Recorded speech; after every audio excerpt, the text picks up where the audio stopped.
Silly of me to be startled. I must be a bit nervy. You sure you're all right? Quite. I'm not even shaken. Though I suppose a proper woman would be in hysterics. Your nerve is magnificent. Do you know, for just an instant, I hoped that we would crash. Good Lord, why? I don't know. Perhaps I wanted a thrill. At least I'm sure it wasn't courage. Well, my dear, we've had glimpses of deep water tonight, and I don't like it. Do you know, there seemed to be something desirable beyond that crash. I had a curious glimpse of it. Come. We must shake this off. I suggest whiskey and soda. But didn't you feel anything? I felt a very healthy sense of fear. And a touch of conscience at risking your life. Nothing else? Well, if I did, I'm not going to talk about it. You'd better fall in love, my dear, then you won't be worrying about small thrills. I wish I could. Oh, Lambert, I'm so glad to see you. Why, dear? I've been troubled all the way. So have I. Have the children come? They've gone around the lake, I think. We were trying to keep up, but lost them. They go too fast. Everybody goes too fast. None of you will live as long as I have. Be used up, the lot of you. You went the pace in your day, dear. You might give us our turn. Oh, perhaps I did. But I don't know why I follow you children all about. Be youngsters, all of you. Refreshing to be called a youngster with Grazia 18. And Corrado, 22. As for Alda, she's about 18 herself tonight, and I'm... You're ageless. All dilettanti are. Youth doesn't know the value of things. My life goes slower every day. I can look at it, and by, when it stops altogether and I slip through, perhaps I'll know what it's all about. But silly youngsters, you will all seem then. You are not to talk like that. You have to stay here and be my balance wheel. Oh, you need one, you naughty girl. He adores her. His dead son was Alda's husband, you know. How touching. It's the one thing that keeps the old boy going. It's the one thing that keeps us all going, isn't it? I don't want to drive. Is my hair gone white, anyone? Not yet, but it probably will. It usually happens between 12 and 5. Are you all right, sir? Quite all right, old fellow. Oh, the lodgekeeper said you had an accident. I nearly turned myself over. It was a near thing. Near? We flirted with the coroner's inquest and passed on. I haven't gone so hot and cold since the war. How did it happen? Oh, I don't know. My lights must be out of order. You know, there was a curious shadow, and I didn't see the cart at all. The shadow? That's odd. Yes, just that last second, some instinct told me to swerve. We made a slight parameter at 70 miles an hour on one most inadequate wheel. Yes, with the 50-foot drop below. 1 inch more and all the king's horses and all the king's men would have been able to find the pieces. Corrado, with all those lives in your hands. I'm sorry, Princess. They play with life easily at his age. Was Grazia frightened? But she hardly knew what was going on. Well, was she asleep or drugged with moonlight? No, not to sleep, just dreaming. Where is Grazia now? She stayed in the garden. I wish you wouldn't drive so fast, not with my little girl. I'm sorry, Princess. I was distraught tonight. Distraught? I've had my life. 1 year more or less won't make a difference. But you're just beginning. What is it? Don't you care about living? I adore it. I care about Grazia's life. Well, you don't act like it. If life's good, why gamble with it? It was Grazia. Corrado couldn't go fast enough. I believe her exact remark is that if we were to go fast enough, we'd reach the illimitable. Whatever that is. Well, you nearly made the discovery. Well, now, I don't know that Corrado is altogether to blame. As a matter of fact, I didn't see that cart either.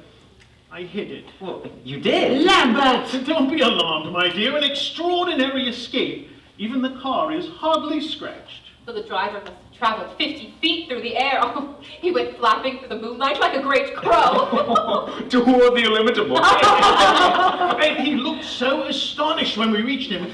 He must have thought he was in heaven, and Alda was a beautiful angel. Quite right, quite right. Quite. Oh, grazie, signori. Was the driver hurt? Winded a little, nothing more. But, you know, I don't understand it. We'd all have been killed. Neither do I. It's far too strange for my simple mind.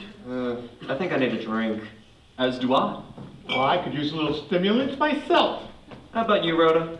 Yes, I'll have a spot. Princess, you, Mother? No. No thanks. Well, happy days.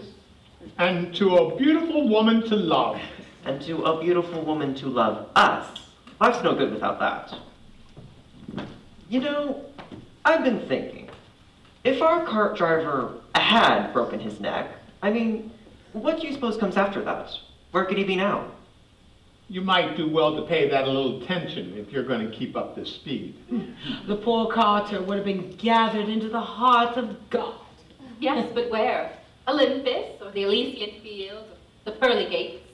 I imagine he'd be driving a superb team of mules down a perfect road, with a barrel of wine and an amiable wife awaiting him at the end. That is, if he could choose. All ideas of heaven are just wish images, aren't they? In that case, a woman would look forward to a perfectly appointed boudoir and the entrance of a perfectly satisfactory lover. Ha! Well, That yeah. sounds like my entrance. Have you allured past, dear? I've lived harder than any one of you. We knew how in my time. Were you a tremendous lover? 5 beautiful creatures depended upon me all at one time for their pleasure and profit. Good Lord, think of the fatigue. I kept them all happy, too. No one man's good enough for that nowadays. Ugh. This is no place for a young girl, Rhoda. Shall we dance? I'd love to. Oughtn't you to bed, darling? Bed? Certainly not. I'm feeling younger. I don't know why. I think you ought to go. It's a tiring day. Well, so it has. Dashing about all over the place. Felt about 87 at dinner time. Thought I wouldn't last much longer. Now I'm about 60. Oh, it's a gay tune. You're not too tired. Never. That's it. Burn up your youth. You have plenty of it. Has Grazia come in yet? No, I wish she would. She's quite safe in the garden, Marie. Yes, of course, but I'm just so shaken tonight. Many friends, but she's a lonely child. She seems too gentle and lovely to be real sometimes. I wish she were like other children. I tried to bring her up sensible, but it's difficult to make an impression. Yes, she just fades if things aren't pleasant. I've seen her. But she just doesn't hear. It's a very normal and alert little mind. But such a dreamy one. Marry her off. Nothing like marriage to spoil your dreaming. Well, thanks, Baron. I'm the prospective bridegroom, you know. Grazia! Now, here's our little dreamer. Bringing the moonlight in with her. Grazia, are you all right? Of course, Mother dear. I was so frightened when I heard of your accident. But we had no accident, did we, Corrado? No, dear, but we just escaped one. I'm so sorry, Brandlet Riss. But I like going fast. It feels like wings. But you never will again, will you, Corrado? No, I've had my lesson tonight. Were there any elves in the garden to entertain you, my darling? There might have been. It's the strangest night I've ever known.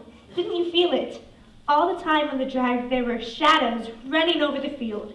Yet there weren't any clouds in the sky to make shadows. I mean, didn't you notice?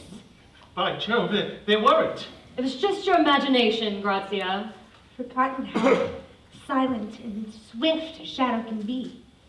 It's almost like there were wings somewhere about, and we seem to be flying too.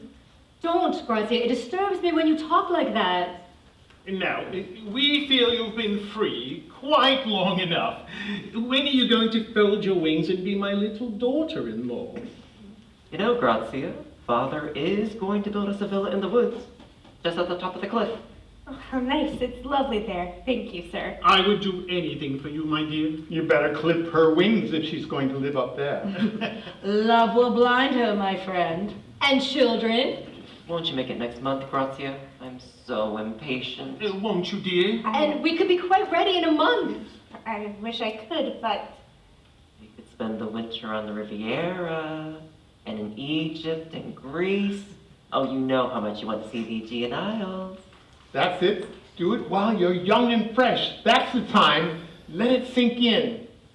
It's just a question of making up your mind, my darling. you know I love you all and I want to please you. But don't you see, I'm not ready. But why, Grazia? Life is too, there's a kind of happiness I want to find first. Aren't you happy with me? Of course I am, dear, but that's not quite what I mean. I wish I knew how to tell you all. There's just something out there which I must find first. Might I come with you? I'd rather be alone, if you don't mind.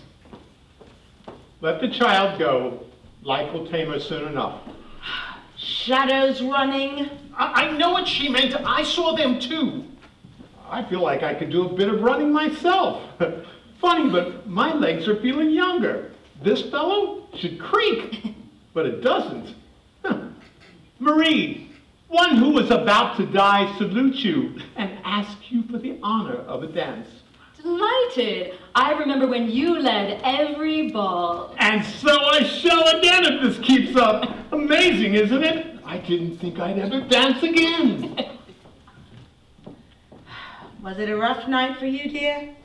She's so utterly lovely. Yes, and so delicate.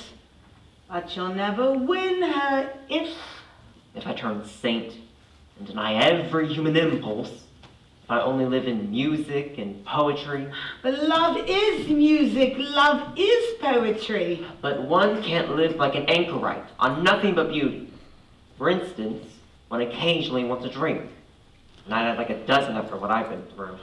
You'll never win her that way. I know it. I can hardly ever reach her. You know, she's so pure and remote. And I'm just a human being. You must be careful, dear, not to frighten her. She loves you, I'm sure. And I love her till I'm half mad with it. It's no good cursing, is it? Sing something, Mother. It might just bring her in from the garden.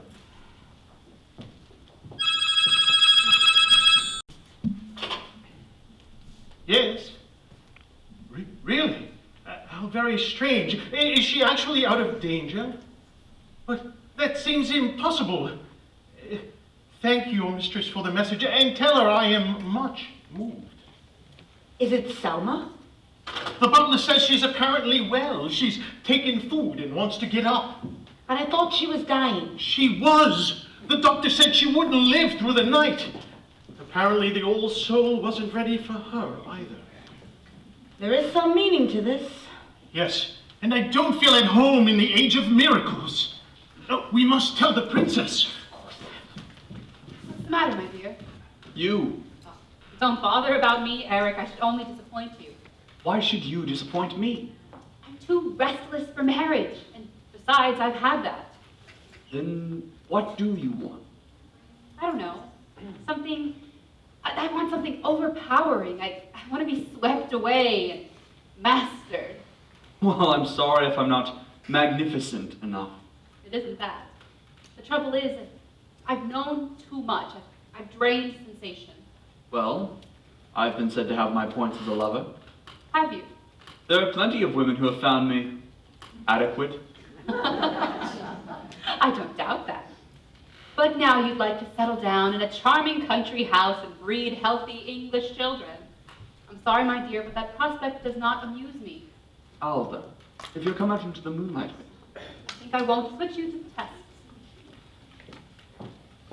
Grazia ought not to be out so late. She might not be warmly enough wrapped. Oh, Shall I call her? Yes, dear, I wish you would. Oh! Oh, dear. Grazia! Grazia, what is it? What is that? Grazia? Here, Corrado. Grazia! Grazia! Everybody stand back. Give her a little air. Brandy, somebody. No, she can't take that. Smelling salts. Smelling salts, quickly. Here. Please don't cry so. Don't let her come in. Well, give her a little brandy. What's happened? Oh, maybe some prowler frightened her.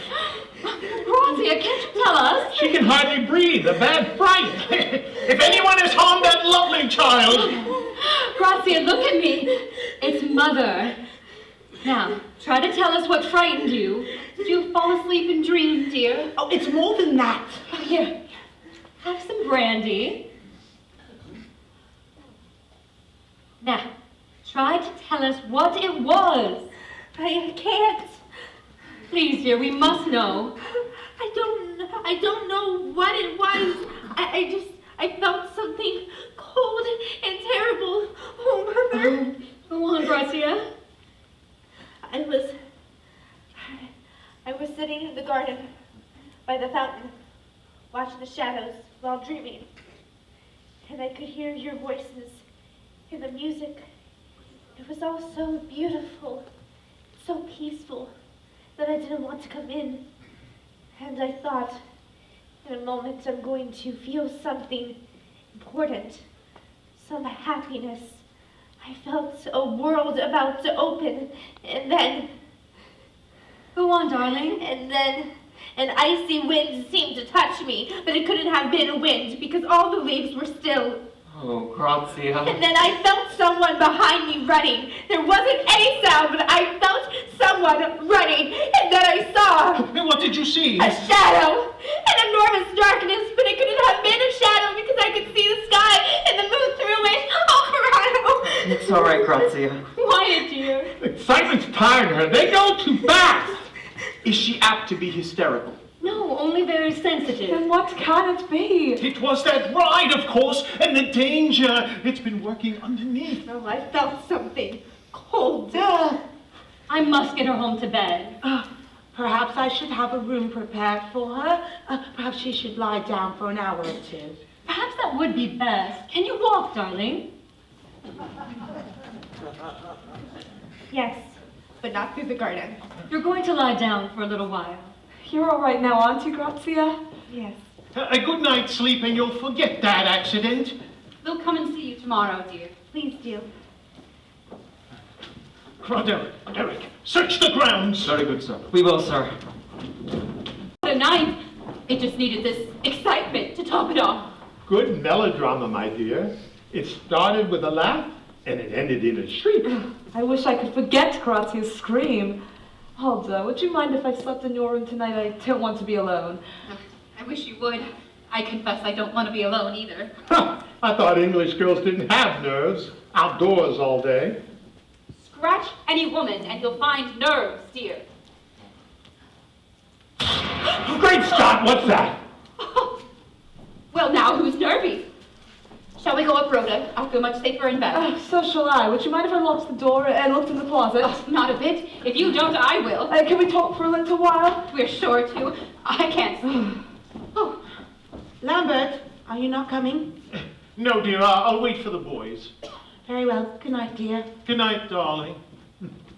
As for me, I will light a cigar and remember all the beautiful women who have done me the honor to love me.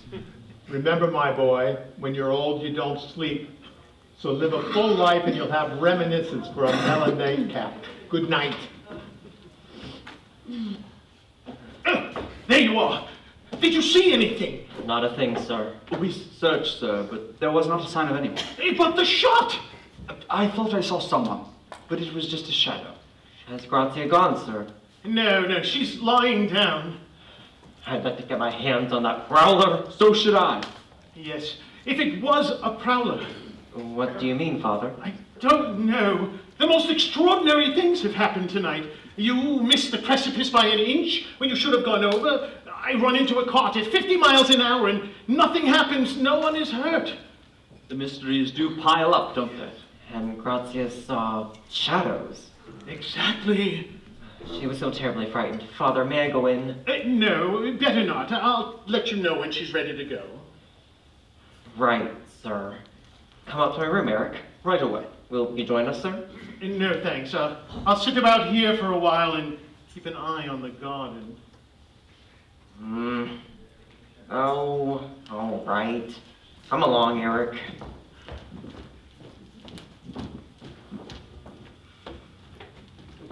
Your Grace. Have you closed the house? Yes, Your Grace. Then go to the garage and see what repairs the Fiat will need. Do you want to report tonight, sir? No, in the morning. With the Duke, like the curtains drawn? No, leave them. I'll close them myself. And turn off the lights. Yes, Your Grace. Good night, Your Grace. Good night.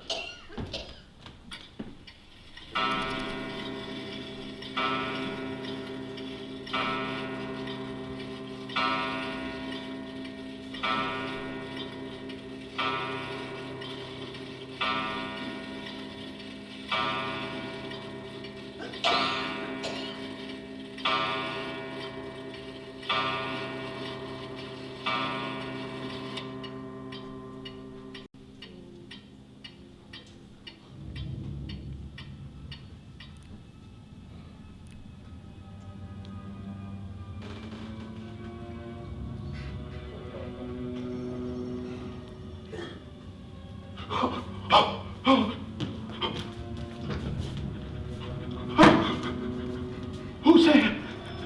Who's there? Speak up or I'll shoot! I beg you not to be afraid.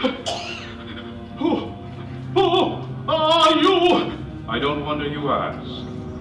I suppose as a caller I am unusual, even unique. You!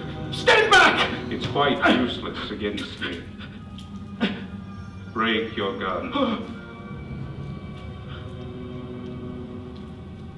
Now, pull the trigger. You see, it works now. I should have let you shoot, but I was afraid you would awaken your household and interfere with my plans. You seem badly shaken. But I suppose it's natural. You are the only person who's ever faced me before whose alarm was not justified. Who are you?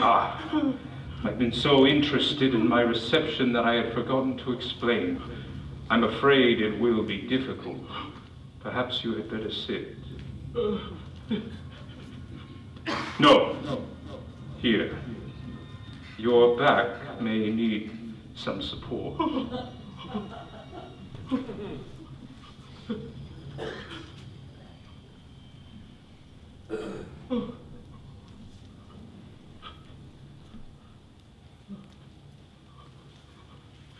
Is this some horrible masquerade? If it is... No, strange as it may seem, this is my natural appearance. That is, to you. In justice to myself, I must say that my true appearance is somewhat more attractive than this. But I can only appear to man as he imagines me to be. I'm afraid, my dear fellow, you will have to make a considerable effort. I am not of your world. I am, how shall I describe it? A sort of vagabond of space. Think, if you can, of infinity. That may help. Think of limitless reaches of light and limitless reaches of darkness. Think of sound that goes whispering on forever. You see, if you are to grasp this, you will have to discard your usual formulas. For instance, at a moment, I am touching the evening star with my shadow and plucking some mortal on earth by the sleeve. Do I make myself clear? Evidently not.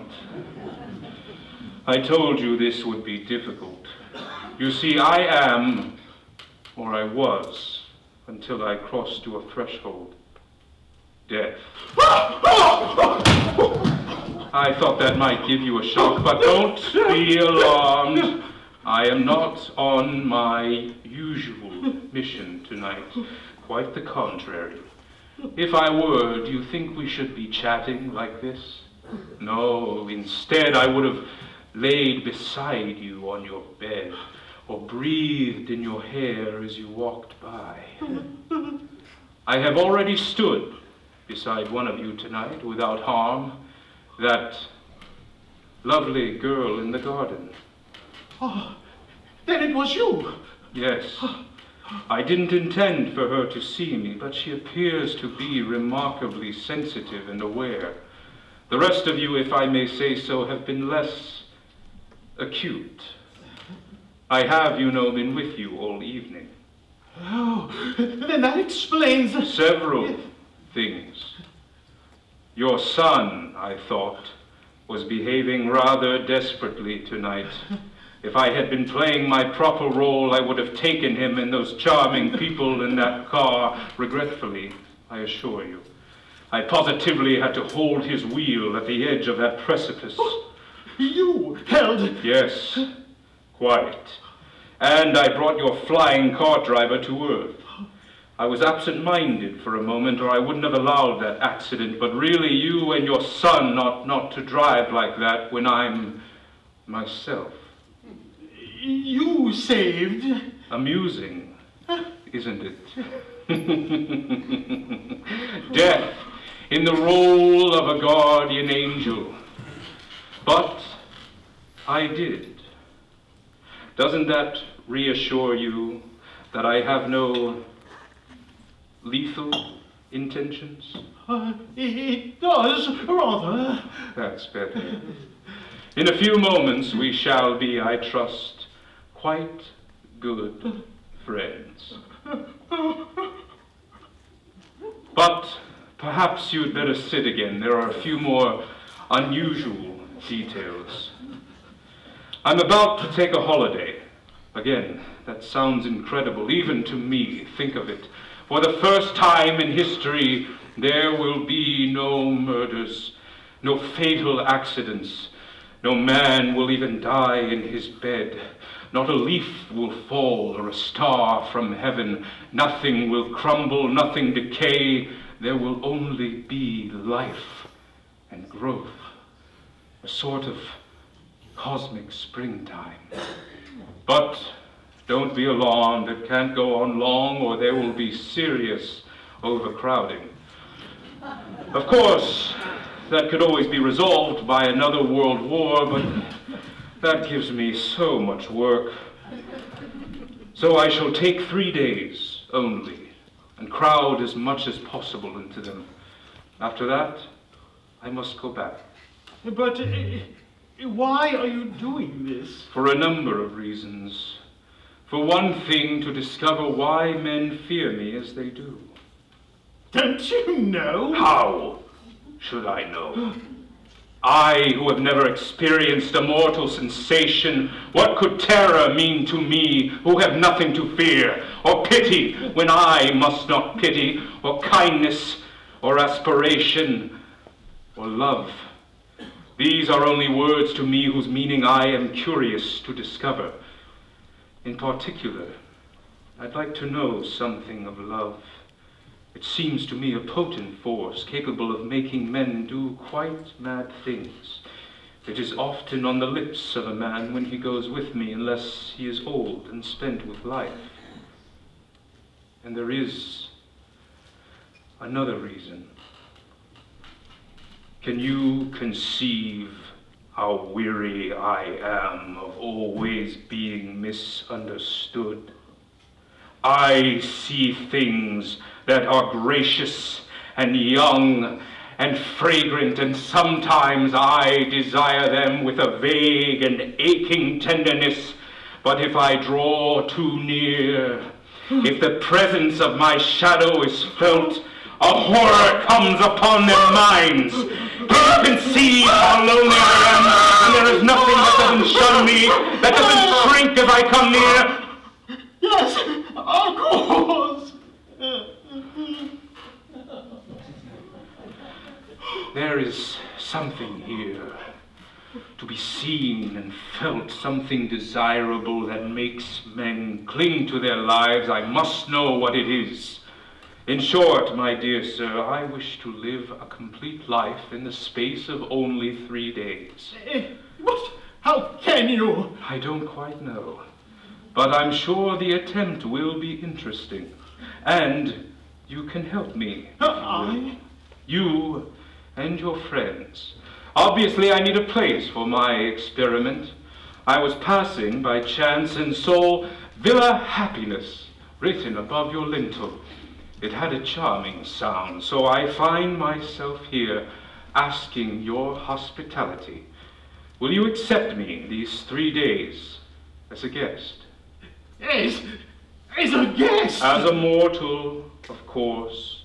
I assure you I shall be quite a man of the world. Well, in that case, I should be most happy. That is so very kind of you. I realize I am asking a great deal. And now, my dear Duke Lambert de Catalotica. Do you know my name? Yes. And your age. 43 years and 3 months. Is that correct? Yes. I believe that is known as the prime of one's life, and you seem, if I may say so, particularly contented, as though you've enjoyed life. You do enjoy life? Yes, I do thoroughly. Good. Then you're exactly the man I want. Oh. To study. Will it be a great trouble to put me up? Will it? No, not in the least. I have a suite of rooms prepared for an old friend who was expected, Prince Serkey of Vitalba Alexandria. Ooh. Prince Serkey.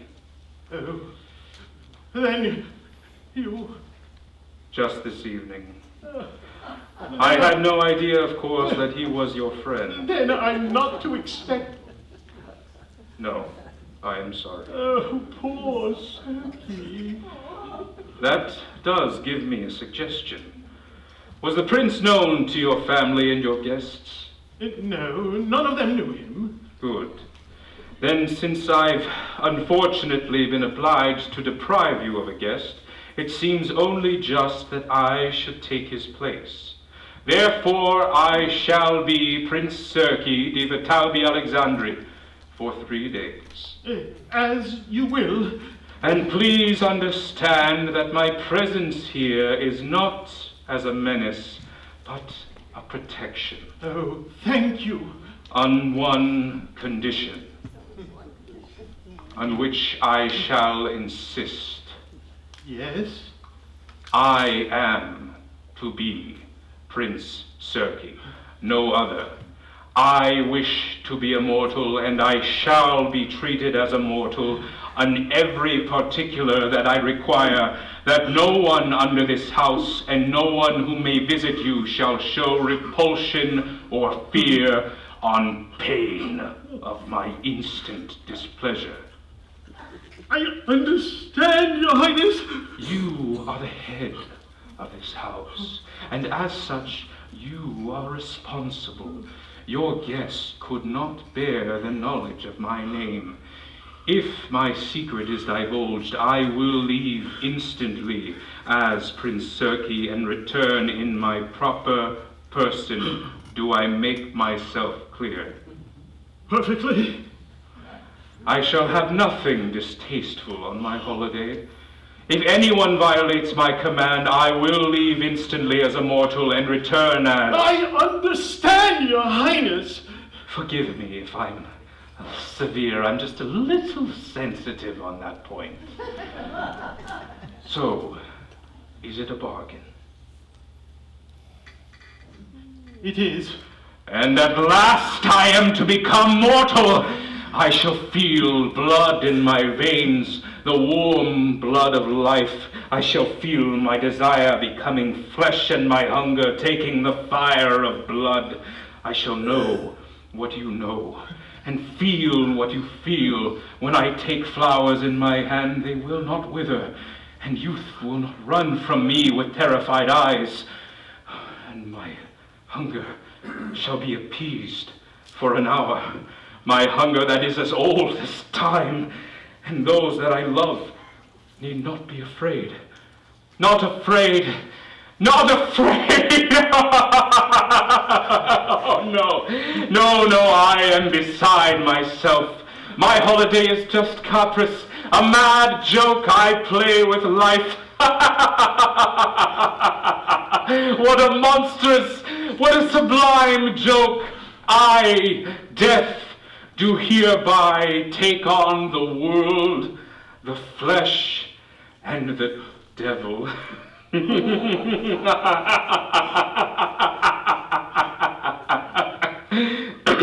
Forgive me, my sense of humor overcame me for a second. Now, shall we begin our interesting experiment? Yes, but... There is some doubt in your mind. What is it? Forgive me, but... your face... Is it so terrible? Not to me now, but you must remember that all men are born with a fear of that face. Yes, I had forgotten for a moment. It is one of those stupid terrors that are nurtured in children that only the most mature minds may shake off. It's not very intelligent of you, you know, to make me only a symbol of decay. I am sleep, too. I am the fulfillment of dreams. I am a gateway to life that is beyond life. But couldn't you... Of course, I shall borrow the lamp of illusion. Of what? Of illusion, surely you know. I don't quite follow. Well, I've found that few mortals can bear to face life as it really is. They find it stark and forbidding, like the outlines of my face, until illusion softens it with her rosy lamp. Ah, yes, I see. It's really a pity, you know, because the real is, shall I say, more beautiful than the illusion. But time is short, and we mustn't expect too much, so I shall borrow the lamp for my holiday. Then this will change? My entire person. I am just now beginning to think of the possibilities. It will be most entertaining. I think your guest will find me not unattractive, and you will find me not a poor masquerader. Expect me soon. You are to be distinguished among hosts, sir. None have entertained death before and lived.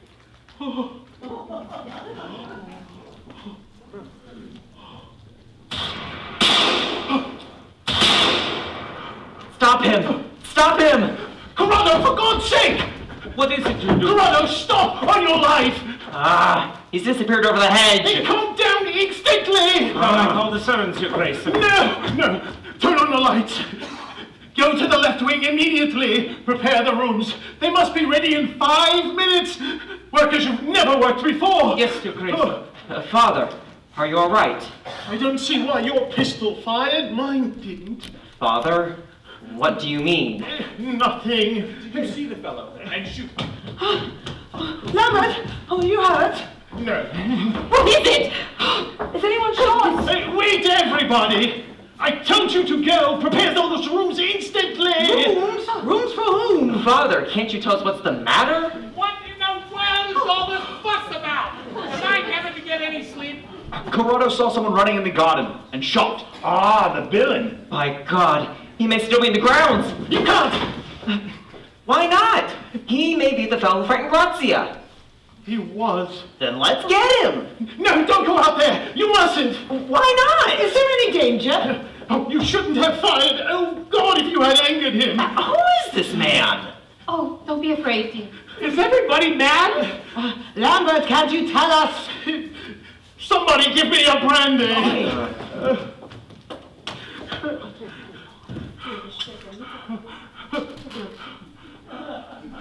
Yes, sir. You seem rather shaken. Forgive me, for I've just had an extraordinary experience. Do you mean that you saw this man and talked with him? Yes, it seemed unreal, but I must have talked. You saw him too, didn't you, Corrado? Well, yes. I was looking out the window and I saw this fellow in the strangest of dress. I fired, and he seemed to float over the hedge. Float over the hedge! What nonsense! I don't know, but there's something damned queer. More than that, unbelievable, monstrous. No. If I seem to talk wildly, you mustn't be troubled. There's no danger, he promised. Who promised? Lambert, can't you tell us? No, I can't. But Grazia is safe, that's all that matters. And now I have something of the greatest importance to tell you all. We are to have a guest tonight, Prince Serkey of Vitaba Alexandria. Then the prince is here? No, that is, he's coming almost at once. And if he seems eccentric or strange, you must take no notice. Treat him as a prince and gentleman always. This is more important than I can tell you. And above all, you mustn't be afraid. But why should we be afraid? Because he might be offended, don't you see? And if it was, you must be gay and laugh with him. And no matter what happens, you must never shun him, or protest, or run. Would be no good if you did. You can't run from. Alta, I'm afraid. His Highness, Prince Serkey.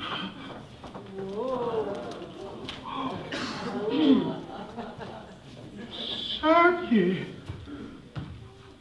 Your most serene highness. Welcome to the Villa Happiness. Thank you, my dear Duke. I am so happy to be here. We are more than honored.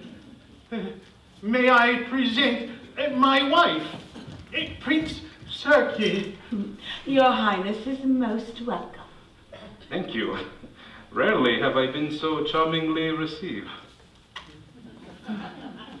And now may I present my guests. Oh, it will be a pleasure. Madam Alda. Oh, may I say, I had no idea the women of your country were so beautiful. Your Highness is most kind. Oh. Perhaps we may never meet when you are less beautiful and I must be less kind. Miss Rhoda Fenton, Your Highness. Oh, so young and firm and full of life, and it lies so trustingly in mine. It's strange how beautiful a simple act can be. Thank you, Miss Fenton. You have done me a kindness tonight. The Baron Cesaria, sir. A statesman who was once important in the affairs of the world and who now looks back on a long and interesting life. I am delighted to meet the Baron at last. And I to meet you, Your Highness. Oh, yes. Indebted to you greatly, sir, for an exciting evening. You make a mysterious and dramatic appearance. My rheumatism disappears at the same time. And if I go on like this, I'm going to take up statesmanship again. Oh, I don't, I beg you. I remember it was you who brought Italy into the Great War. Well, surely as a prince and a statesman, I hope you approve. Well, I was not speaking as a prince and a statesman, but as... we will talk further about this and several things. Considering your distinction and age, I am surprised fate has not introduced us before. Delighted, sir. Your Highness, Mr. Eric Fenton and my son Corrado. Ah, the son who drives so furiously. My friends, permit me to call you my friends. Your Highness. Please do not make any sudden changes in your plans regarding my appearance. I wish to spend the hours with you, if I may, and enjoy in your pleasures. I beg you, do not make a stranger out of me. Will Your Highness have a little refreshment? Refreshment? A glass of wine. Oh, yes, a glass of wine. Corrado. I have Never tasted wine of your country. Should I drink to this household? I believe that is one of your customs, is it not? Yes, it is. And may I thank you on behalf of myself and my guests? To this household, to life, and to all brave illusion.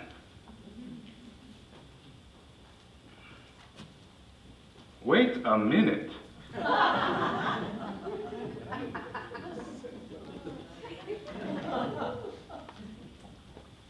I think I will enjoy this wine of yours. It goes pleasantly in my veins. It is often a consolation. Ah, I see. One of the handmaids of illusion, huh? The rooms are ready, Your Grace. My rooms? Yes, at your pleasure. Oh, well, in that case, I believe I must go. I haven't slept in ages, and I'm feeling curiously tired. Good night, my friends. My holiday begins most agreeably. Your Highness, may I present the Princess of San Luca and her daughter Grazia, Prince Serki. Your Highness.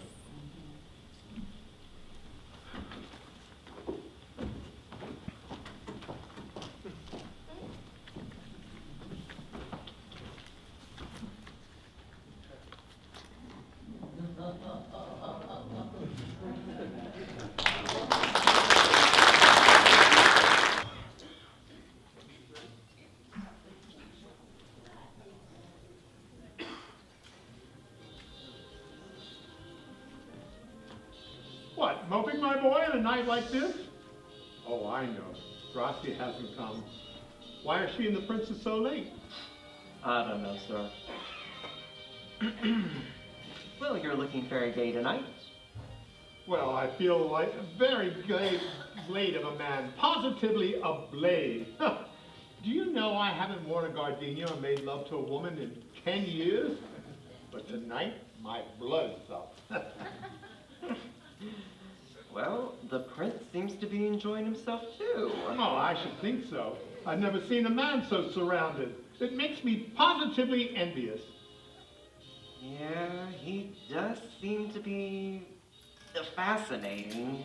Have you ever seen a man do things with such zest? One would think he's never had a good time before, or that every hour was his last.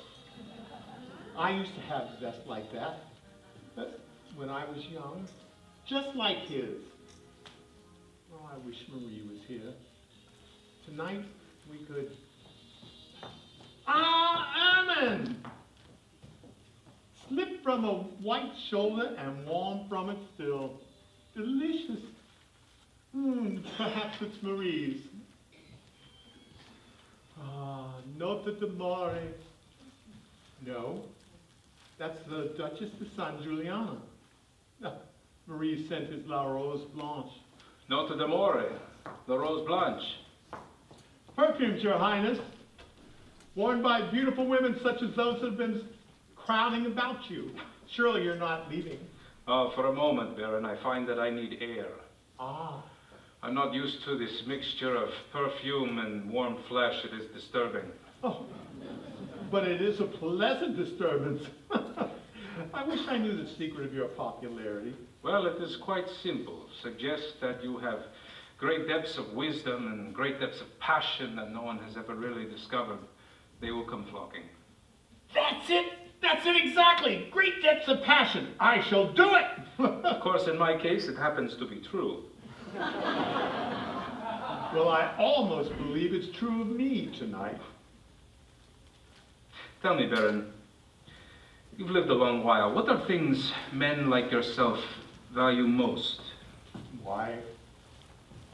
What is this thing of great price that dignifies our life and makes it dear? Well, it's very flattering of you to ask. I've been enjoying in your games and in your dances. I've even won some bits of metal at a little wheel. It seems to me we are like children playing with toys, waiting for something, for that thing of great price. Beneath this play, I hear a voice of deep hunger, unsatisfied. For what, will you tell me? Philosophers have never agreed about the ultimate good. I'm asking as a person.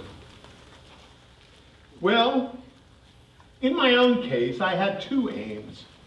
Love and power. Power. I have power, but that is a lonely thing. I thought this good was something to be shared. Of course, men have chosen other things. Religion, for instance. They've even died for it. Yes, I've known many of them. They died in defense of their own opinion, but at least they were not afraid. When I was in my young days, I used to say I would die for love. I often threatened it. It seems to me men have not yet begun to discover the magnificence of their lives, to breathe the perfumed air of a garden, to feel one's strong body moving in the sun, to feel thought flashing on the mind and emotion glowing like a fire in the soul. There is splendor here, if one can find it. Out there is the night, crowded with beauty, and we herd inside, feverish over little games. Why? Haven't you found that only lovers care to be alone at night? Perhaps that's it. Perhaps beauty is too great to be born. It must be shared. But tell me, Baron, I'm a little strange to your ways. How does one find that love, or know when one has found it? Ah, the language of love is universal, is it not, Your Highness? I am serious. Well,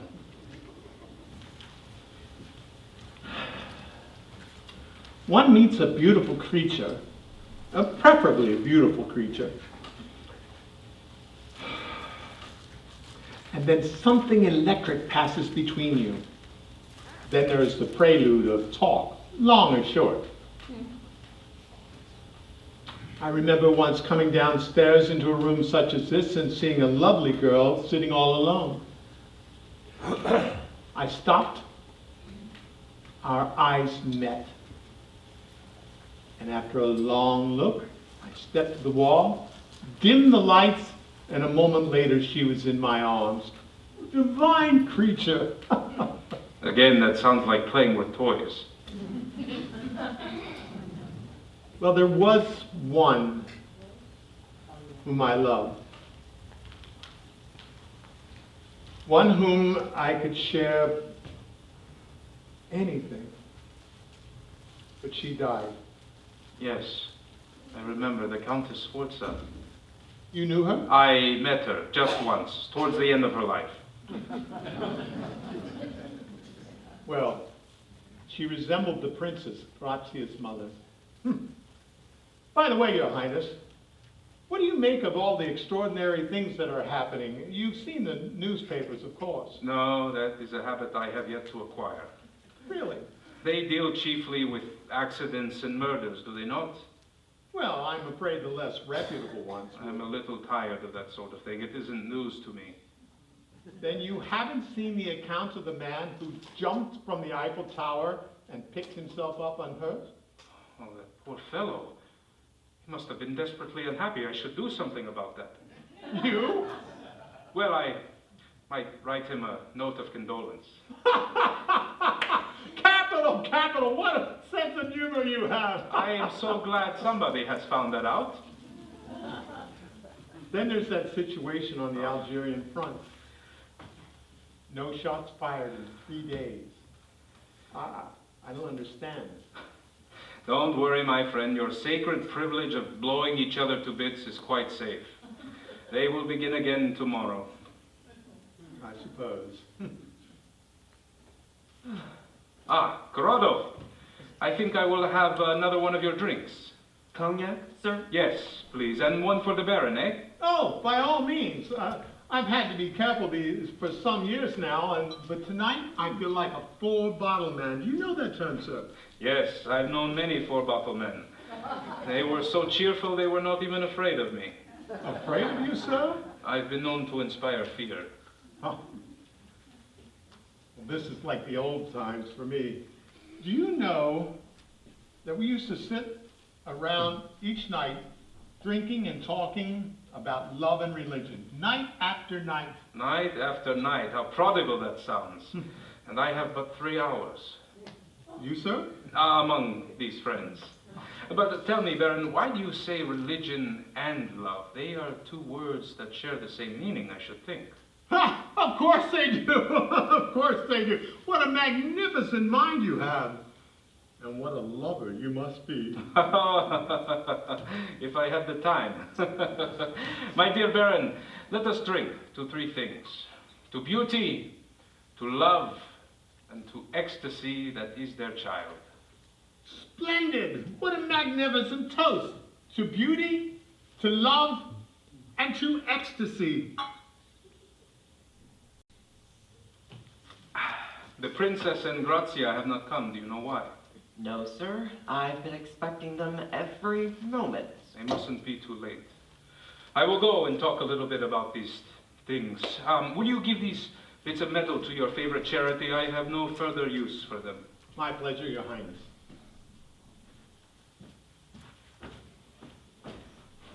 What a magnificent man! What a princely manner! My boy, it's the flavor of the old times for me. You don't know how the dead leaves are stirring in me, and how life is stirring beneath them.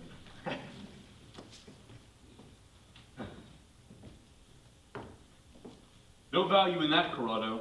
It won't soothe your nerves. I suppose you're right. But one always thinks it will. My nerves need something. As do mine. I'm as jumpy as the devil. You might get me a spot. Right. Well, cheerio. Cheerio. You know, Corrado, I thought the war had given me all varieties of chill that there are. But there's something about this prince. Oh, you know, I wish you wouldn't look at me so, Eric, as though he were always watching and listening.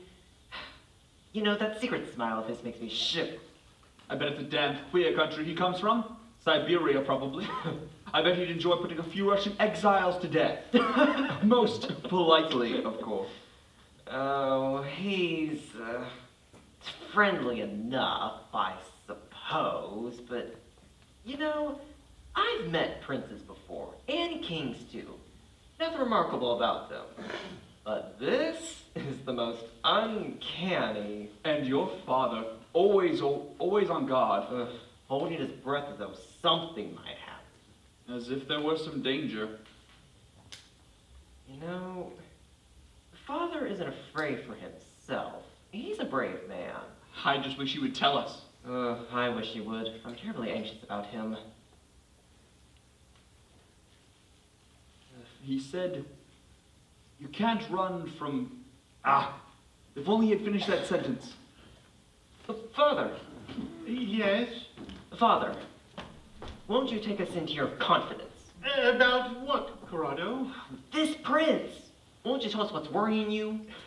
There's nothing to worry about, old boy. But there is. We're not blind, you know. We'd like to stand by you, sir, if there is any reason. That's very good of you, Fenton, but there's nothing to be done.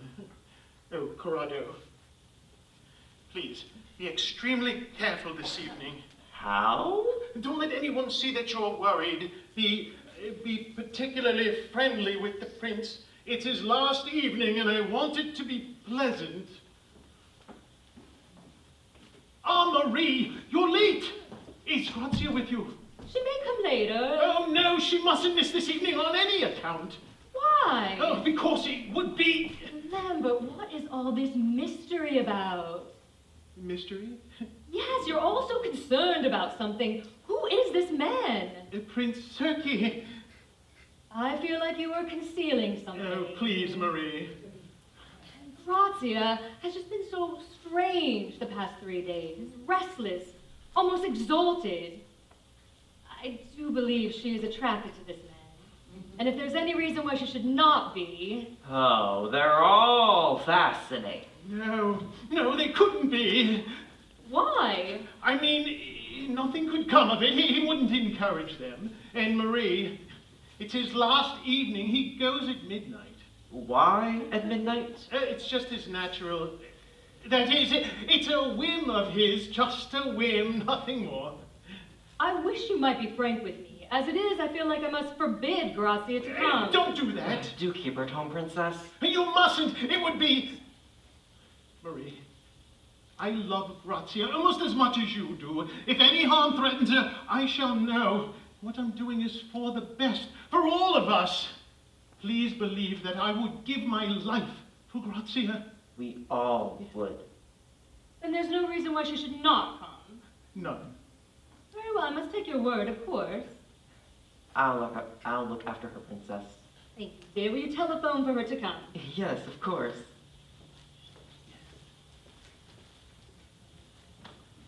Ah, beautiful creature, I've been looking for you. My darling Baron, you startled me. I thought I was seeing the beau of 20 years earlier. And so you are, my dear. He's been the youngest member of the party for 3 days. He appears to enjoy the prince's visit. What a delightful fellow, a statesman of immense vision. The princess has a feeling he might be a dangerous man. Dangerous? Fiddlesticks, safest and soundest man I've ever met. Except he's a little bit too much of an internationalist for my taste. Yes, well, I trust you will persuade her, Baron. Ah, beautiful creature. But Baron, what has happened to you? Oh, a discovery I made. 3 nights ago, I suddenly thought, why get old? Why give in to it? That's what I thought. And since that moment, I have felt younger. I've dropped 20 years in no time. Delightful. Do you think it would work for me if I tried? Of course it would, my dear, but you don't need it. I never saw you looking so beautiful. Oh, I never noticed before when I was old. Too tired, I suppose. But you don't need any prescriptions or anything. You are the finished product. Finished? Complete, a perfect rose. How charming. I do believe I'm blushing. I can still bring a blush to a woman's cheek. And I didn't need any restoratives or born-off pills either. I just put my mind on it. Marie, my dear, do you know that you're a beautiful woman? It's growing on me. I wish I could see you every day for the rest of my life. My dear Baron, are you by chance proposing to me? By Jove, I think I am. But I mustn't do it in front of an audience. I must find an intimate corner. The conservatory. That's where you proposed before, you know. So I did! Oh, beautiful creature. Oh, music in the distance. Now I'm living again. You know, you're quite safe, you know. I shan't accept you. Well, we'll see about that. Tonight, I am irresistible. Simply irresistible. Ah, marvelous woman. Ravishing creature. The old boy's in astonishing form. I can't understand it. I'm a mass of nerves. Oh my. Have you slept at all? No. Have you? Dozed a little, but then awoke as though a shell had fallen upon the dugout. Curious, but I've been living the war all over again. Kurt, who is this man? Or what is he that he should draw and frighten us so? God, I wish I knew. When I'm talking with him, I get a sense of something limitless, as if there were a shadow behind him that reaches into eternity.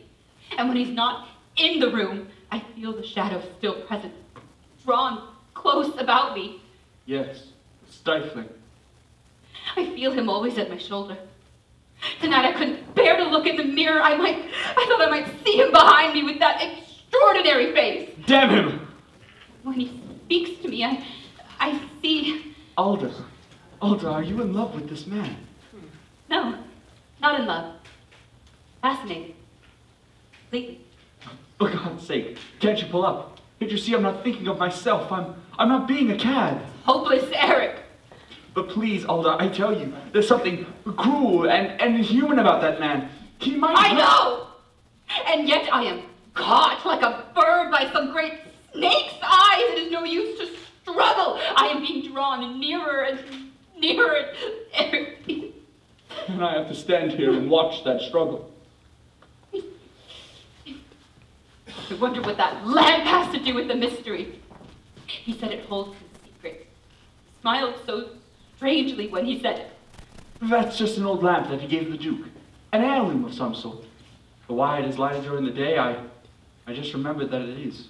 I asked him that. He smiled again and said, a bit of decoration to give color de rose to my adventure. It's all damned queer. Eric, I do wish you wouldn't leave me alone. Why? I keep thinking I'll run into him on the stairs in the hall. I don't want to meet him. And yet I hope he will be there. I don't want him to speak to me, and yet when he does, I wish his voice would never stop. You too? Yes. My God! It's like a symphony by some mad Russian full of indescribable things. You were looking lovely tonight, dear. But oughtn't you be wearing pearls with that dress? Oh, I forgot. I can't seem to remember anything. Do you know, I think I've remembered where I've seen Prince Serkey before. Not the prince, but a face like his. It was in a dream I had in a hospital. I was supposed to be dying. Stop it, Rhoda, you're getting morbid. I felt like praying all day. Why should I? Just because a prince is visiting? Alda, look. Those are the same roses that were in the bowl the day the prince came. I remember that odd one. But they haven't withered at all. But it's only been 3 days. And one of the gardeners said this morning that things are growing as he never saw them. He said that not a leaf had fallen. Alda, the vines are trying to burst their way into the house. What does it mean? I don't know. Life, Rhoda. Oh, he's coming. I can feel it. Rhoda, stop! You must... Your Highness. Going, Miss Fenton, or were you running into my arms? Forgive me, Your Highness. There was something I had forgotten. Oh, then it was just a pretty compliment. I am sorry. I just remembered that I left my pearls lying on a table. I was afraid some servant might be tempted. Tempted? They're rather valuable. Oh, I see. Forgive me. In my country, pearls haven't the same value. But tell me, Miss Fenton, why is the absence of a few pearls so important? I wish to look my best for Your Highness. I'll go get them. Oh, Miss Fenton, I'm not much interested in ornaments, unless, of course, you want to leave me, do you? I wish I might never. That is so nice. I've had a great pleasure watching you these 3 days. You are so graceful and young and strong. Oh, Your Highness. It is a delight to watch, and you move as freely as an unhurrying wind, and there's something about you of the freshness of the morning star. Oh! You know, it is particularly refreshing to be near someone who is so very fit. Why? Well, the oddness in that is a bit obscure, but believe me, it's there. Your Highness so often speaks in riddles. Yes, a game I play for my amusement. You see, I have known so much of illness that I take a singular interest in all young and budding life, in vigor and bloom. It quite stirs me. Yes, it undoubtedly stirs me. Oh, please don't stop. Well, in what key shall I go on? Say anything. Very well. Miss Fenton, what is love? Love? Yes, love. That thing which you are thinking of so earnestly just now. Why, Don't be afraid. Tell me, what does it mean to you? Well, to find some splendid man who loves you too. Like myself, perhaps. Yes, and to live with him the rest of your life. Thank you, Miss Fenton. You have done bravely. But suppose the rest of one's life were only a few days or a few hours. Would that be enough to justify such love? You mean if one of them should... Suppose they were to go a great way off, where they must live like two beams of light with the swiftness and clarity of light. Would that be enough? Your Highness, I don't understand. Suppose that they had clung their bodies together for an hour so that they must live for the rest of time like two thoughts communing together in pure silence. Would you choose such love? Have you enough courage? No, I must not frighten you. I have your answer. What have I said? A great deal. You see, my dear, yours is the effect of exercise in open air, a vague calling of the blood. Very beautiful, no doubt, and prophetic of a healthy human race. Oh, Your Highness, I have disappointed you. No. It is my fault. I ask too much. I hope you find your pearls quite safe, Miss Fenton. And when next we meet, do not be afraid. Those who know me best know that there is nothing to fear.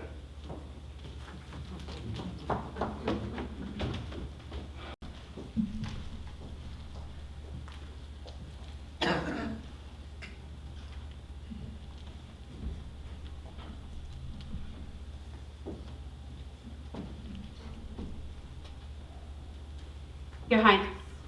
Oh, there you are. I'm so glad you've come. Miss Fenton was afraid, but you are not. Will you tell me why? Oh, but I am. You conceal it bravely. Well, I suppose my interest is greater than my fear. And why are you interested? Because you are the most fascinating, the most compelling, the most royal man. And I am a woman. Yes, a beautiful woman. And between this man and this woman, life is passing. Yes, life that is immense and terrible. You're an interesting woman, Alda. Am I? Shall I tell you what you are? Yes. You have lost many illusions, but you cling to one, hoping that it is not an illusion. Do you know what it is? Yes. You have sought experience, but none have satisfied you yet. You long for something wild and overpowering to sweep you beyond thought. Yes. Shall I read you further? You're an open book to me. Yes. I have been listening to the sound of you. On the surface, there are many sounds, both graceful and charming, but underneath, there is one simple, primitive sound. I'm hearing it now. Shall I go on? Yes. You do not know who I am, and my mystery attracts you and stirs your desire. I can see it, throbbing in your blood, rising like a sob in your throat. Oh. The unknown is drawing you. I wonder, if I were to tell you who I am, Who are you? could you bear that? You, a mortal. Mortal. Is your passion great enough? You desire me now.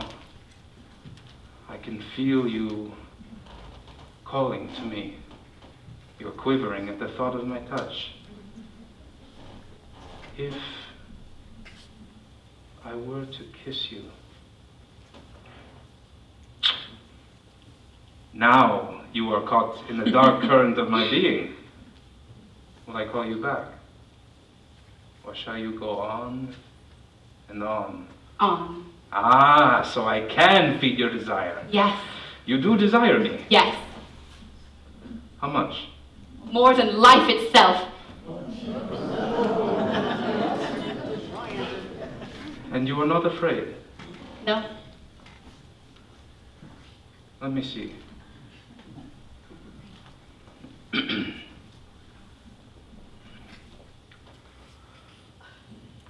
Look into my eyes. What do you see? Shadows. Look into those shadows. Let your thought go to their wildest reach. I will you to know who I am. No! No! You who are not afraid. You desire me as a mortal. Say my immortal name and see if you desire me still. I can't. Say it. Oh, pity me! Say it. You are... Oh, no! It wasn't love with you. Only passion. You were flaming, but at the sound of my voice your lust grew cold, and that is not a measure of love. You are not great enough for me, Alda. I am searching for a response you could never give. I'm searching for someone who knows and is not afraid. Forgive me. I had to do this. There was something I needed to know, and you have told me. I wanted to know and feel so much, and I have a lifetime, many lifetimes in these 3 days. Because I was so avid of life, my senses have drained it. Like this flower. None could know its fragrance as I have. None could know but death. But there is another flower here, more fragrant than this, and I haven't plucked it. I've been too afraid, but I must pluck it. Until then, I haven't lived, and I will not end these days in failure.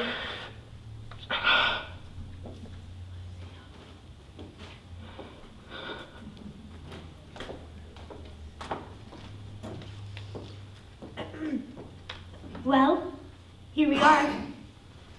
Yes. Here we are. Your very serene highness. Oh, please. Titles are too formal for you and me. Well, how shall I call you then? Well, my name is Vasily Stefan Nicholas Sergei Alexander Alexandrovich. But I couldn't call you that. There is another name which no one has ever used. Boris. But I shouldn't dare. Not even if I asked it. Try. Right? Boris.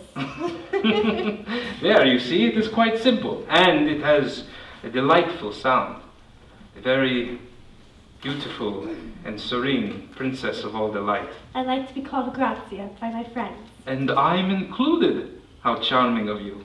Grazia, then. You make it sound like music. Oh, it is like music. It has overtones that go singing on and on, but they are not sad. They are full of grace and light. And when you speak like that, I hear music too. Great, sweeping chords. I could say so much more. Your Highness is being very kind tonight. I wonder if I am being kind. Perhaps I should have said gracious. No, not gracious either. I've come to realize that even the mightiest must sue for certain favors. I should think that your Highness would never need to sue. On the contrary, I am feeling strangely humble for the first time in my life. I am feeling strangely thrilled and proud. Grazia, your mother is asking for you. We were just exchanging compliments, the little princess and I. It is a very pretty custom of your society. I'm sure your Highness is accomplished. Oh, he is. And he makes his pretty speeches sound so significant. I don't wonder. You're looking lovely tonight, my dear. I'm sorry you have to leave us, but your mother is asking for you. I shouldn't have left her. Will you forgive me? Your Highness, may I present Major Whittrade of the Foreign Legion, His Highness, Prince Sergei. I've been awfully anxious to meet you, sir. So I've noticed. Oh. I feel I already know the Major. We have nearly met several times. Well, I assure you, sir, it's not because it's not my fault that we haven't. Oh, nor mine. I am always eager to meet a fellow and a good soldier. It's odd that we've not missed each other. I'm familiar with your region and your name. Yes, indeed, you are a traveler. Ah, yes. Siberia, isn't it? Oh, I was there with the White Russian Army, just on the border, of course. Yes, on the border. That would explain your return. Oh. I think you'll find the Major a man after your own heart, your Highness. Like yourself, his job has taken him to all parts of the world. I've known a good many legionnaires, but usually on the field. Oh, quite right, sir. We generally stay there. That also has not escaped my notice. Oh, we are a mad lot, I'm afraid. It's a wonder that I'm still here. I've been nodding good morning to death for quite some time now. I have stood uncomfortably close to him on several occasions. Why do you say uncomfortably close when you have so often sought a closer acquaintance? Well, hardly that. I believe it's the danger that's attractive. That isn't to say that one isn't ever afraid. Personally, quite often I'm petrified. Of course, most legionnaires, they're trying to say goodbye. They've done something wrong, a woman's gone back on them, they've messed things up somehow, but no matter how glad we'd be to be out of it, we still feel a bit chilly when the old man comes to fetch us, don't we? I beg your pardon. The old man? Yes, yes. Oh, yeah. The old man. Sit down, Major. You have no idea how funny that is. So, tell me, what do your friends in the Legion expect to find when they say goodbye?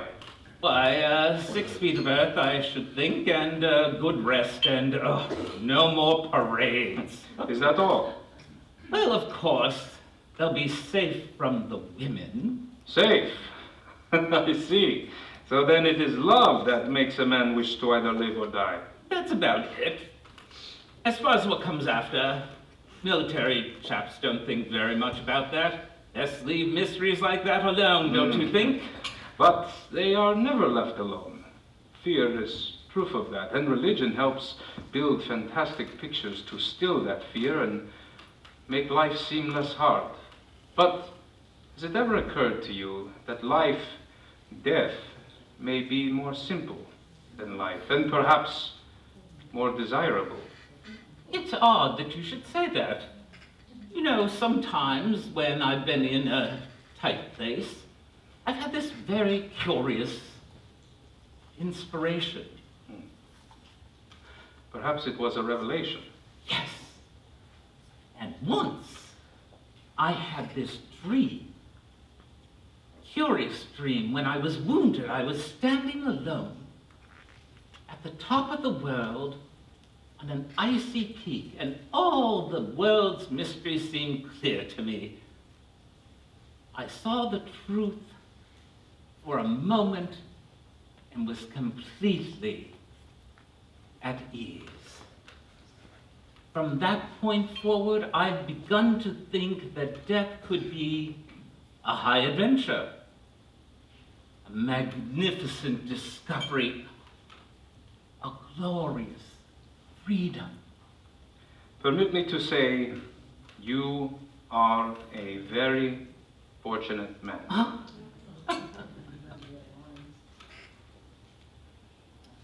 I suppose it's the unknown that bothers us, and the parting. You know, there isn't anyone who much knows or cares when I go, but usually there is. The parting, yes. When someone must be left behind. Yes. Thank you, Major. This has been very interesting. I am sure we will meet again very soon. Happy to meet you anytime.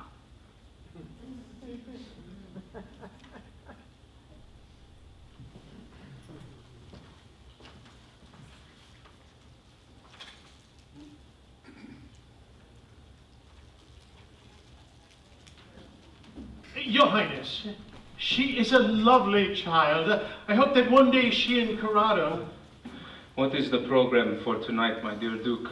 As you see, I've invited such guests as I thought might interest you. Later there'll be a little entertainment. If your Highness has any wish, I should like you to be pleased. That is very kind. And now, tell me, do any of your guests know? None, Your Highness. Good. I'd like that resolve kept without fail. I understand. No, but I'm afraid you don't. I've been experimenting, and I found that no mortal can bear the knowledge. No mortal woman. Is there anything I can do? No. Except not to interfere. Forgive me, but I do not understand. Naturally. And when you do... You asked me once if this were a masquerade. It was. At first, I thought I was free to choose this or that pleasure, but now I am being caught and carried blindly toward... Toward what?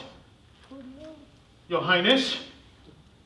Toward that which I had not foreseen. Toward that which gives life its meaning and grandeur. Toward that which makes men build and hope.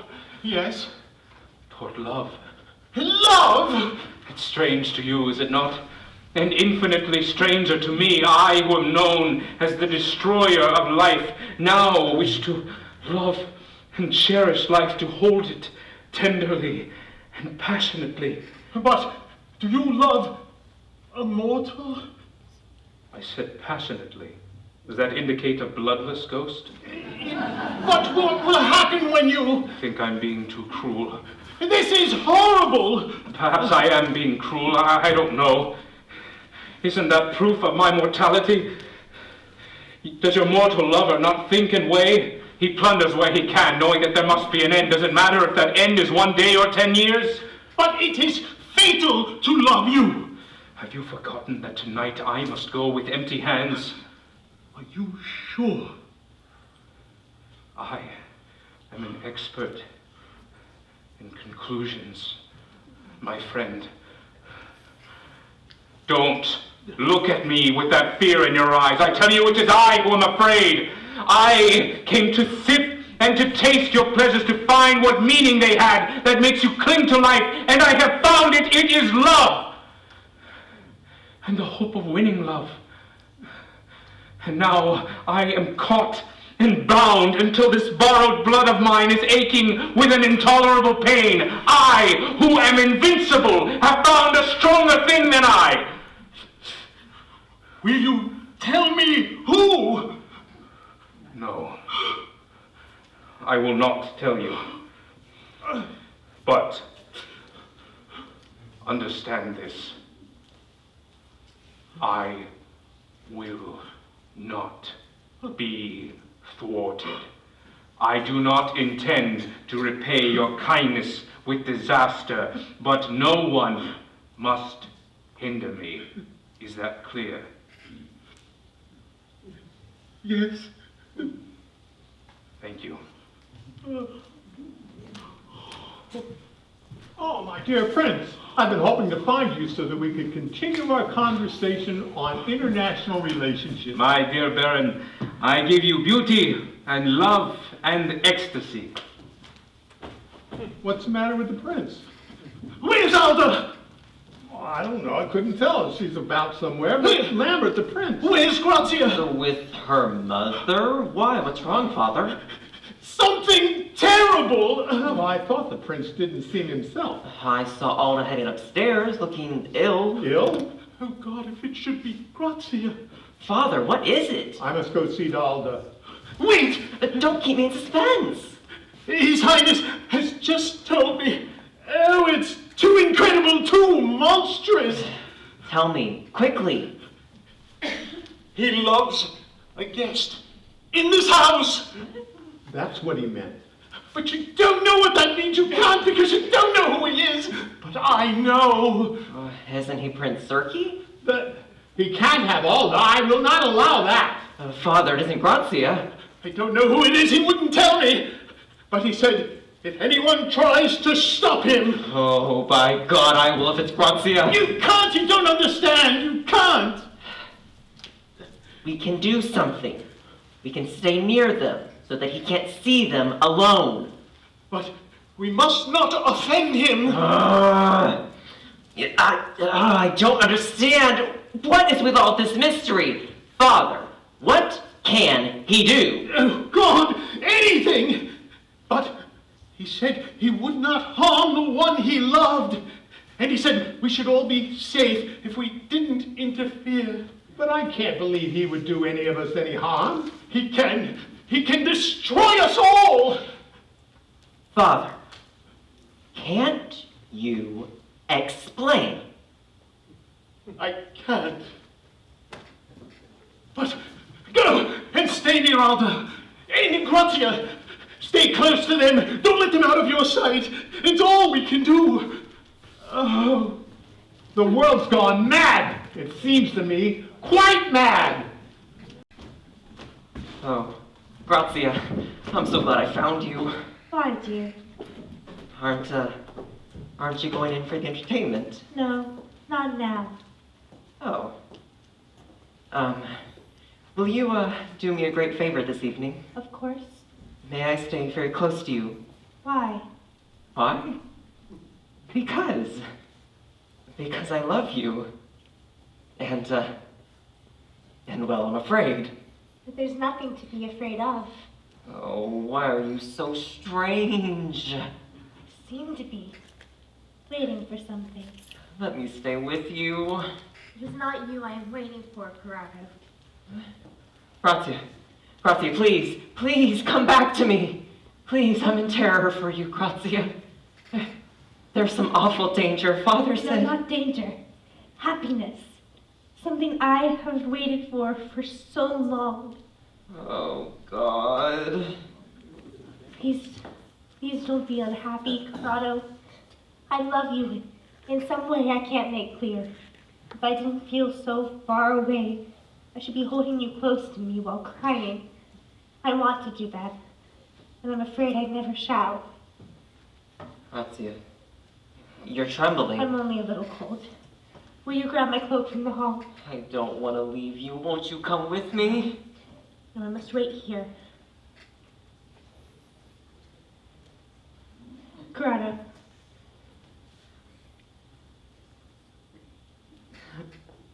Oh, Grazia, I love you so. Now go, dear.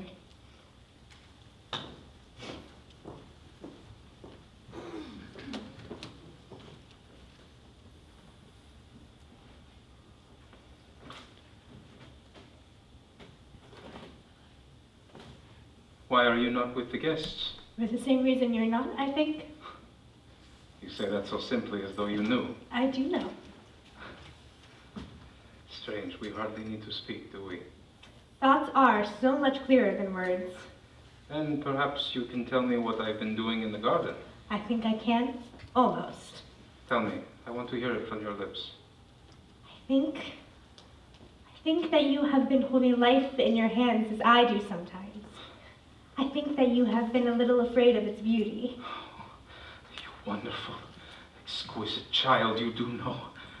I have been walking in a garden that was full of you, under a sky that sang of you. Your laughter was in a wind that went by and touched my hair. I knelt beside a yellow flower, and out of its heart came a sound that was your voice. I put my ear to the ground, and I heard your footsteps coming toward me from across the world, and the earth was trembling under your little feet. I stood, and I looked at the sky, and was illumined by the knowledge of you, and I was shaken. And ever since I saw you, I have been shaken. What is this that has happened? Who are you? Sergei. I don't mean that. You seem to come from a distant place. I do come from far away, but... When I'm with you, I see depths in your eyes that are like the worlds I visit in sleep.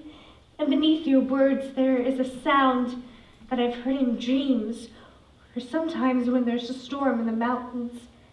And when you leave me, the light goes from the sky. You seem like the mystery that is just beyond sight and sound, something that draws and frightens me. Grazia, don't be afraid of me. I am Sergei, who loves you more than any man could love you. I am Sergei, who needs your warmth and your beauty more than any man may need them. I say your name over and over until its music runs through all my being. Your hands are white jasmine flowers in the sun. Oh, Grazia. Listen. I am a great power, and I am humble before you. And tonight I must go to my distant kingdom. Will you take me? Take You Yes. I should be so unhappy alone. take you. No. No, don't tempt me. But Grazia, give me 1 hour of you. Let me hold you and feel your love. You are the meaning of beauty that I must know. Grazia, let me feel that last ecstasy and know that I have lived. My love, my love. My little love.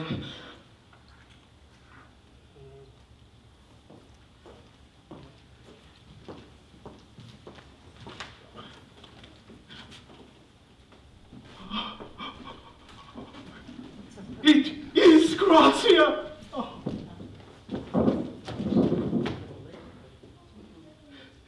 Father? What is it? It is nothing. Where's Grazia? She went into the garden. Oh. I must take her clothes. You can't. Huh? Why? Is someone with her? Yes. Prince Serki. So then it is Grazia that he... Yes. Oh God! I felt her slipping away from me. She's fascinated, and he's cruel. I know he is. Father, we can't let him take Grazia. We must save her from him. We can do nothing. Don't stand there and say that. We can go out there together. If we could, should I be standing here? Oh, for God's sake, don't keep saying that. I'm going. Albert, what is it? Grazia's gone out into the garden with Prince Serki. Grazia? Grazia? Grazia's in no danger.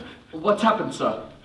Grazia and Prince Serki have gone into the garden. There's nothing to be alarmed about. Oh, but you're alarmed, Father. You're terrified. And I must know why. Amber, let me go to her. No, wait. Then I'll go. I forbid you to move. Then tell me why I can't go. Give me your reason.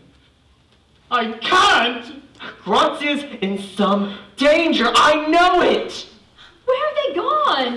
No! You will tell me, or by God, I will kill him. You can't kill him, but he can kill us, all of us, if he but puts out his hand. Who is this prince? You don't know what you're asking. And I don't care. I only know that Grazia's in some danger. You're risking your life, and I'm risking mine. What's your life or mine? You said you would die for Grazia. I would if it would save her. Then tell me what you know.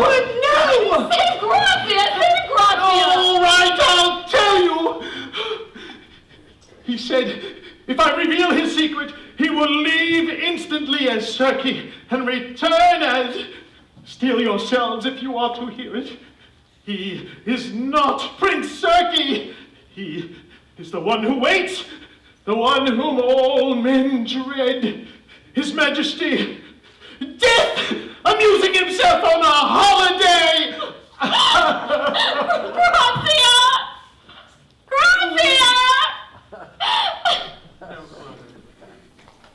Then oughtn't you be with us? I think you had better come. Father, is there? No, she has not been seen. Oh, Grazia! He will surely come. Yes. How can we face him? We must. All of you try to think of him as Prince Serki. Perhaps that's impossible, but if you could... Must you all be here? I mean, couldn't you just go and let me? You'd face him alone for us? Yes, I'm quite used to that, you know. That's very good of you, my dear fellow, but don't you see it would be useless? And if any one of us is afraid, he will surely know that you told Lambert. Forgive me, sir, for insisting that you tell. I didn't know the danger. It's all right, Corrado. No one could have known. I thought that I might save Grazia, but now I fear I've risked your life for nothing. You weren't to blame. You know, we faced him for 2 hours in our minds. Perhaps when he does come, it won't be so difficult. Much easier, I imagine. There's something inspiring about danger when it's right in front of you. I think that's because we know that what's beyond is inspiring too. I thought I found my youth again. But it was only his holiday. I stopped dying, that's all. And now my holiday is over. Tomorrow I will be older than ever. I might as well go with him tonight. Oh, please. Oh, don't cry, my dear. That's the way life must go. I've known too much and I've seen too much. And when you're as old as I am, there's only a little difference between. And I will know soon.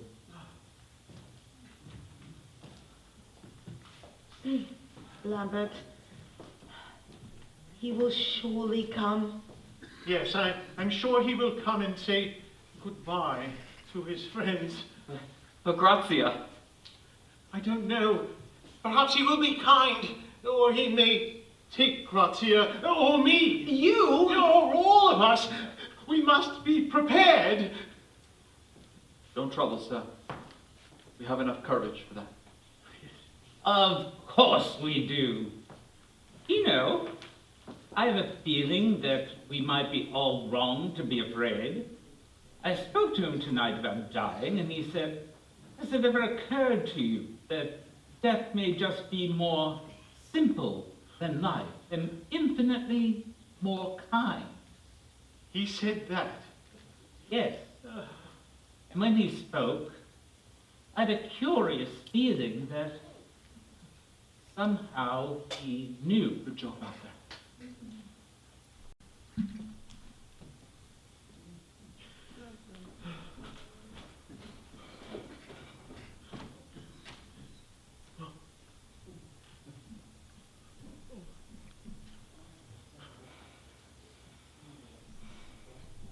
So, you have broken your promise. I was desperate, sir. It was my son's life against my promise. I had no choice. I am not used to these distinctions. It was my life or my son's. If you insist on the penalty, I am ready. I thought we could part as friends with kindly remembrances, but now I see my shadow has come between us. Your Highness. What do you wish of me? It is Grazia. She has not come in. Oh, surely you haven't already. I am Serki. For a few moments still. Then may I ask? Now you are suffering. What? Do you know suffering? I've known something of it these past 3 days. Oh, yes. I've been so absorbed in my own trouble that I have forgotten, yet I have not forgotten. My own pain has taught me what human suffering can be. This is the end of my holiday. In a few moments I will be summoned and my wild prank will be over. I thought I could be immortal, but greater than my own mortality, I had not reckoned with the power of love. Now I have looked at the sun and I am blinded. I have lost my way. But must we lose Grazia? The irony of this is magnificent. I, who am known as the destroyer of life, am now caught in my own net. Men are sad because I am in the world and there must be an end, a frustration. And in a few moments, I shall be what I was. For me too, there will be an end. But you are above loss and pain. Am I? And still immortal? I thought tonight I had reached the end of my experiment. I had found love. But it was not the end. Beyond that, I had found the pain of the loss of love. If I must lose it. But it must be lost to you. Why? Because you are... Death?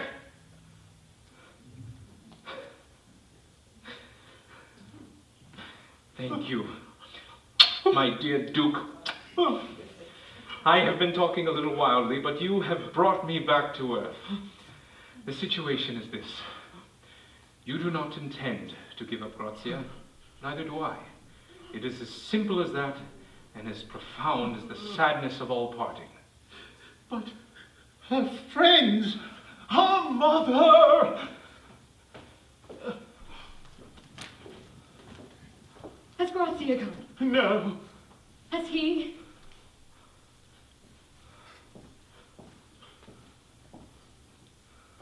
I thought you would bring her home. I waited, praying. Every moment I thought, they're at the garden, they're at the door. Every moment I thought, I hear her voice, she's safe. I sat holding a dress she wore today. Your Highness, won't you bring her back to me? I meant to do that. I thought I could take love for an hour and go, but now... You wouldn't be so cruel. You would leave such terror behind, such madness. Your pain against mine. Your sadness against my immeasurable regret. Mine would be immeasurable too. I bore her. She is flesh of my flesh. I tended her life to watch it grow. You bore her and gave her to life, and life must be free to choose. I gave her life, but not to... Why should I deny myself because of your childish fears? You know nothing of love, nor the meaning of death. You know nothing of this child. You speak for your own need, not hers. I am asking her life. A life which I must sometime take. Princess, I have known strong men to die for one another for love. I have known lovers who come to me grateful so that they may not part. I tell you, there is a love which casts out fear. But she is so young. I tell you, to go with me now in love would be a triumph to you. For God's sakes, Lambert! Your Highness, you came to this house asking to be received as immortal. We accepted you, and so far as was in our power, we tried to make you happy. Yes. There is a code, sir, which holds among men, which requires that one shall not violate good faith.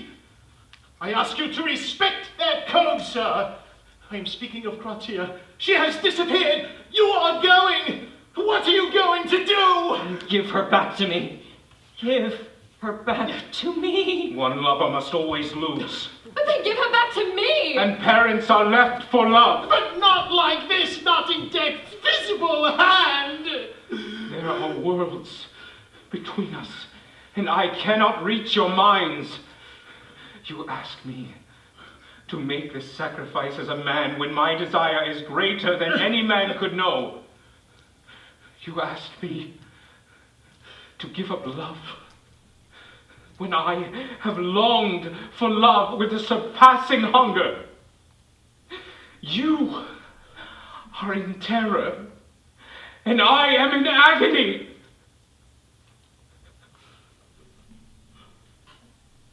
Why do men fear my coming? Their courage is magnificent. I do not see how they can bear their lives. I am proud to have worn the garment of this flesh. Your Highness, we are not answered. You have 10 minutes more of life, and after that, what can you give Grazia? Sleep, perhaps, and the release of dreams. And beyond that, there are no words by which to tell you. But that is death to us and to her! A word you have been taught to fear. A symbol of the unknown, and because of that word, you would keep her from me. Your Highness, because she is dear to us. But even now, she is not yours. The shadowy places of her imagination are her home. It is such a simple step from your world to mine. But Grazia doesn't know who you are. Before you do this monstrous thing, won't you tell her and let her choose? No. Even Grazia was taught to fear this space. She would die with me now as Circe, but to choose death as a lover, no. I will not. But you gave me your word. My word, I remember I said that no harm would come to this house. Or to the one you loved. But I am doing her no harm, if you only knew. But you gave me your word. And you think me bound by that? I do, as any honorable man would be bound. Because I assume your flesh, must I assume your weakness too? Then pity our weakness. Be as generous as you are great. You came to here in search of human experience. Compassion, sir, is the highest emotion man can know. I have seen compassion struggling in you. Don't beg the life of Grazia. So again, I am caught by my own folly. I gave myself to life, and had not reckoned with the power of life nor the power of love. I gave myself to life, and with it, little rules by which it is lived. And now, I, death, must bow to life.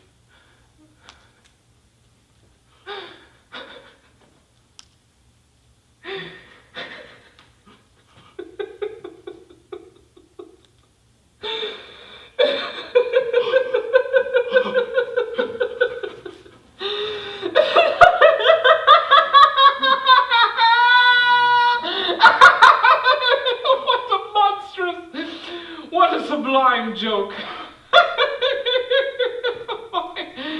My dear Duke, you have all risked your lives for Grazia. I will not be outdone by your courage.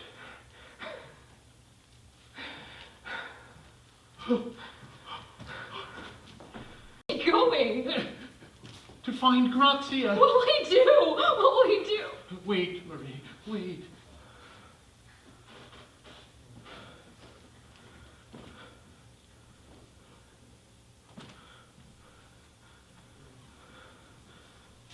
She will come. She's out there, dreaming of something you wish to destroy for her. Then you will bring her back. No.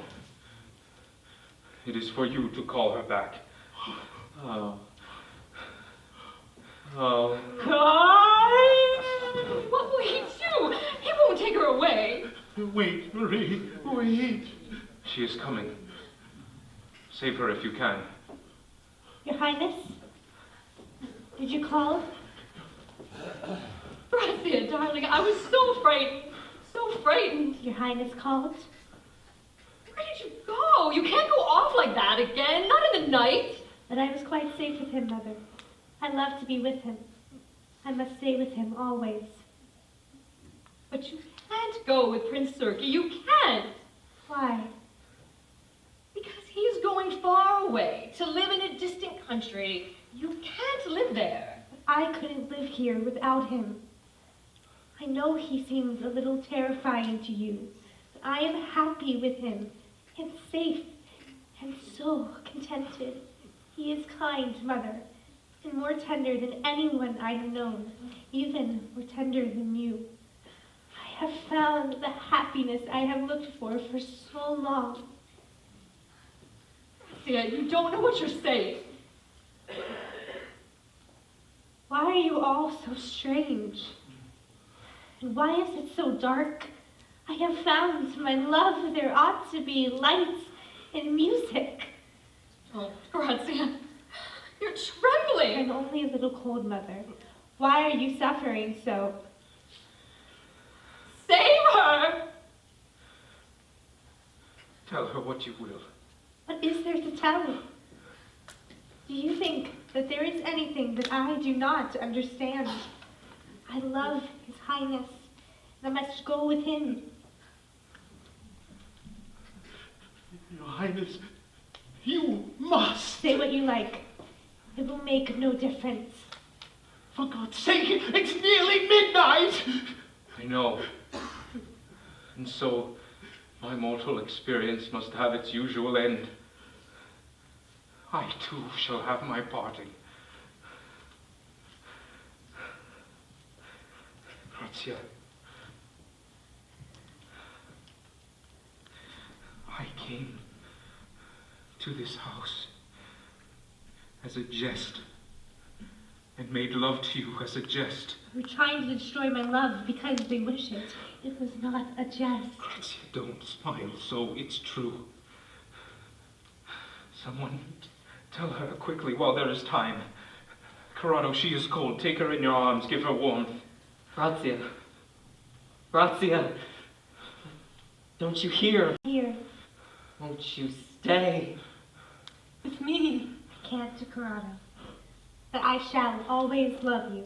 Oh, God! Princess, call to her. She is lost.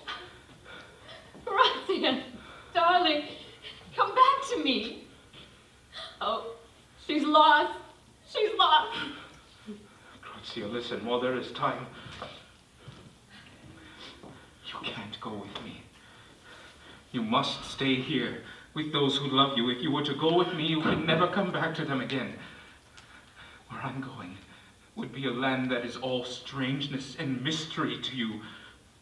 Grazia, don't you hear? Yes, I hear. Then why don't you draw away? Why must you say these things to me? They will make no difference. You don't understand. My holiday is over. I am going at once. I am ready. You can't go with me. Yes, I can. Shall we go now? But you don't know who I am. You are my love. Do you hear? You wish me to speak and destroy this happiness? You must. Grazia, it was not a jest. Goodbye, my friends.